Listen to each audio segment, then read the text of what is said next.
Hi friends, is sorry cinema bus அப்டேட்டில் அடுத்தது ஒரு சூப்பரான ஒரு அப்டேட்டோட வந்திருக்குங்க.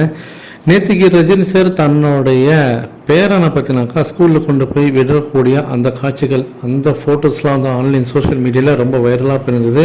ஸோ ஒரு தாத்தா வந்து தன்னோட பேரனை ஸ்கூலில் கூட்டு போய் விடக்கூடிய அந்த காட்சிகளை, புகைப்படங்களை பற்றினாக்கா சௌந்தர்யா ரஜினிகாந்த் அவர்கள் வந்து அவங்களோட சோஷியல் மீடியா பக்கத்தில் அதை வந்து பதிவிட்டிருந்தாங்க. நேற்றுக்கு ஃபுல்லாக வைரலாக இருந்தது. அதில் குறிப்பாக அந்த ஒரு சுட்டி பொண்ணை பற்றினாக்கா ரஜினி சாரை பார்த்தீங்கன்னா ஆச்சரியத்தோடு வந்து ஒரு எக்ஸ்பிரஷன் கொடுத்து பார்க்கக்கூடிய அந்த விஷயங்கள்லாம் பார்த்தீங்கன்னாக்கா மெயின் ஸ்ட்ரீம் மீடியா வரைக்கும் பார்த்தீங்கன்னாக்கா பட்டி தொட்டி எங்கும் பட்டை கல்பி இருந்தது.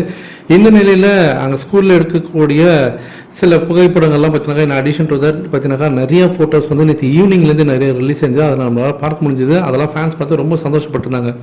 இப்போ அடுத்தது ஒரு முக்கியமான அப்டேட் என்ன அப்படின்னு பார்த்தீங்கன்னாக்கா, நம்ம சவுத் இந்தியாவில் இருக்கக்கூடிய நடிகர்களுடைய கடைசி 5 படம் எந்த அளவுக்கு வசூலை குவிச்சிருக்கு அப்படின்னு சொல்லிட்டு ஒரு முன்னணி சோஷியல் மீடியா பக்கத்தில் பார்த்தீங்கன்னாக்கா பதிவிட்டிருக்காங்க. Cumulative gross earnings of South Indian actors last 5 movies worldwide அப்படின்ற மாதிரி போட்டிருக்காங்க. இதில் முதல் இடத்துல இருக்கிறது பிரபாசா. அவருடைய கடைசி 5 படங்கள் 2700 கோடி வந்து வசூல் குவிச்சிருக்காங்க சொல்லியிருக்காங்க. அடுத்தது சூப்பர் ஸ்டார் ரஜினிகாந்த் அவர்கள் 2000 கோடி வந்து வசூல் குவிச்சிருக்கதா சொல்லியிருக்காங்க. 3வது இடத்துல ஜூனியர் என்டிஆர், அவருடைய லாஸ்ட் 5 படங்கள் 1780 கோடி வசூல் குவிச்சிருக்கு. அடுத்தது ராம் சரண், அவரும் பார்த்தீங்கன்னா 1750 கோடி. அடுத்தது 5வது இடத்துல யாஷ் இருக்காரு. ஸோ அவருக்கு வந்து கேஜிஎஃப் படம் பெரிய வெற்றியாக இருந்தது. அவருக்கு வந்து ஒரு 1500 கோடிக்கு மேலே வசூல் குவிச்சிருக்காரு. அடுத்தது 6வது இடத்துல விஜய் அவர்கள் இருக்காரு. அவரும் 1500 கோடியில் இருக்காரு. அடுத்தது அல்லு அர்ஜுன், அவர் வந்து 960 கோடியில் இருக்கார்.